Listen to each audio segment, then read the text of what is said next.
So a few weeks back, I replayed The Last of Us Part 2 from beginning to end in a completely new way. The reason that I went back and played it was because of the TV show in season 2 being so god-awful that I wasn't like a huge fan of The Last of Us 2 in terms of like what it did with the story, but I always will maintain that it is the most draining experience that I have ever experienced in a video game. When I finished the game, I was like dead inside.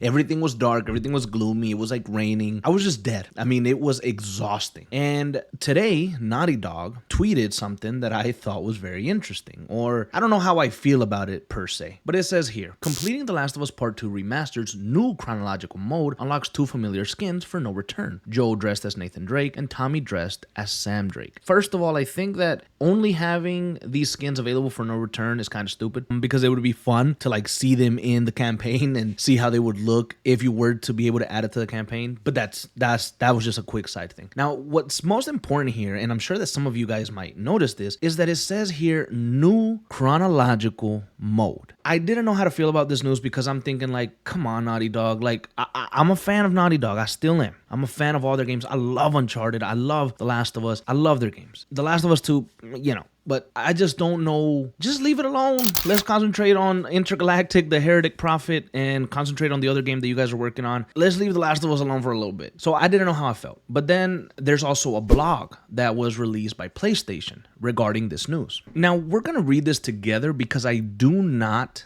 want to miss anything or say anything wrong. So this is a free update that lets you experience Ellie and Abby's story chronologically. The blog goes on to say, available for players as part of a downloadable update today, we've introduced a new way to play the story of The Last of Us Part 2 like never before, chronologically. Those who have already played will know its story is told non-linear as Ellie and Abby's motivations, realizations, and emotional stakes unfold across a myriad of flashbacks and present-day storylines. While this structure is very intentional and core to how our studio wanted Part 2's themes and narrative beats to impact players, we always wondered what it would be like to experience this story chronologically. And now, finally, we can answer that question. Through the new chronological mode, we believe players will gain even deeper insights into Part 2's narrative. Players will be able to see how Ellie being gifted a guitar flows so neatly into her learning to play. For example, while the journey through Seattle will showcase the fascinating parallels between Ellie and Abby's crisscrossing journeys, you'll see just how close they come into running into each other, how their actions impact each other, and more. That's the gist of what this chronological new way of play is going to be like. Now, I don't know exactly how this is going to play out because I haven't played it myself yet, as the update just came out like I think 40 minutes ago as the recording of this video. I'm re-downloading The Last of Us Part 2 because after I finished it, I deleted it. So it's re-downloading. So I'll have my thoughts on that and how it runs and how it feels and kind of what they're doing when that gets downloaded. So I'll play a little bit of it later. But the blog goes on to say, it was no small feat to bring The Last of Us Part 2 stories chronologically together. Given the Part 2 story is so meticulously put together, we're grateful to the developers both at Naughty Dog and our partners at Nixon's to make the chronological mode as smooth as possible. And while we of course recommend players still new to the game play through Part 2 story as originally developed, the team's hard work has paid off with a fascinating new way to enjoy this chapter. And now it says that when you finish the game, you get those two skins that we saw of Nathan Drake and Sam Drake. That's pretty cool, to be honest. If you're a fan of Uncharted, I mean, that's pretty badass, if I'm being honest. The main question that I have is, why did we do this? Did those resources need to be put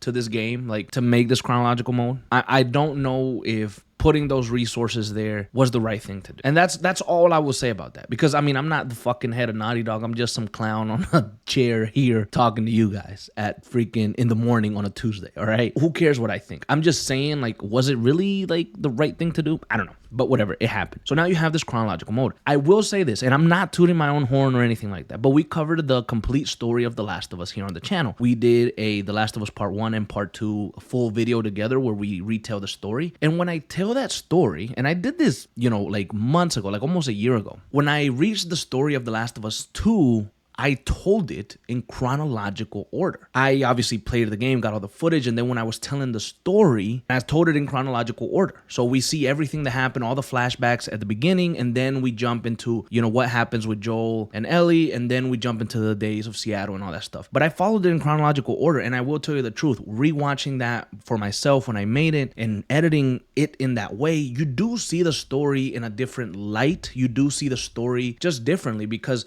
you see more quickly how the story of Joel and Ellie unfold. You notice how the cracks begin to fold in the relationship. You see how one day they're like this, the next day they're like that, and so on and so on. It's a different feeling to the game. Instead of jumping back and forth, it also felt more, how do I say this? It also felt more to the point, because when I was telling the story, I covered Ellie's day 1 and then Abby day 1, then Ellie day 2 and then Abby day 2, and then Ellie day 3 and then Abby day 3, and then they met in the middle. So there wasn't like a hard cut where we had to replay all 3 games in my story so far video, because I was telling you the story as it was going, in order. And there was a different feel to the game. Did it make the game any better? Did anything change? No. If you hate The Last of Us Part 2, just because you hate it and nothing is going to change your mind, then playing it in chronological order probably won't change your mind either. It'll probably still be hated by you. But if you want to give it a shot, you're open to the possibility of maybe wanting to like it, maybe wanting to enjoy it, then maybe chronological order would be a new fun way to experience the story, and you might like it more. It might change something for you. I don't know. Am I going to play through the entirety? No, I'm probably going to play the first few hours for you guys to get like a little, my first thoughts. Maybe we can do a little gameplay thing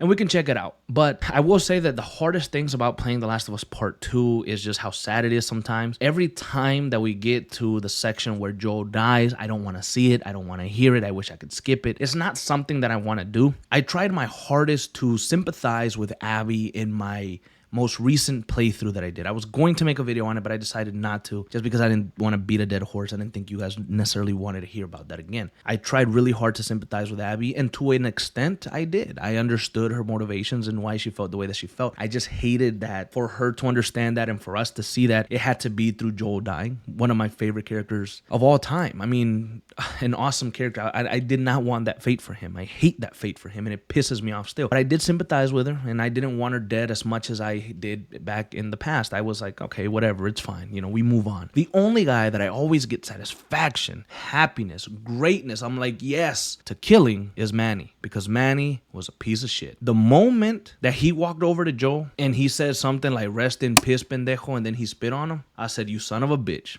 You son of a bitch, I'm gonna kill you. And every time that his little head gets blown off, I love it, because spitting on Joel, rest in piss, pendejo, I bet. But anyways, guys, I just wanted to show you this new update from Naughty Dog and their new update where you can play The Last of Us Part 2 story in a chronological order. Do you think this was a good idea? Do you think we need this? Do you think it was a waste of resources? What do you think about this? And for the PlayStation guys, for the PlayStation fans, one last thing that I will leave is Ghost of Yoti State of Play is coming out on July 10th, and we will be covering that for sure. So look forward to that, and I'll catch you guys in the next one.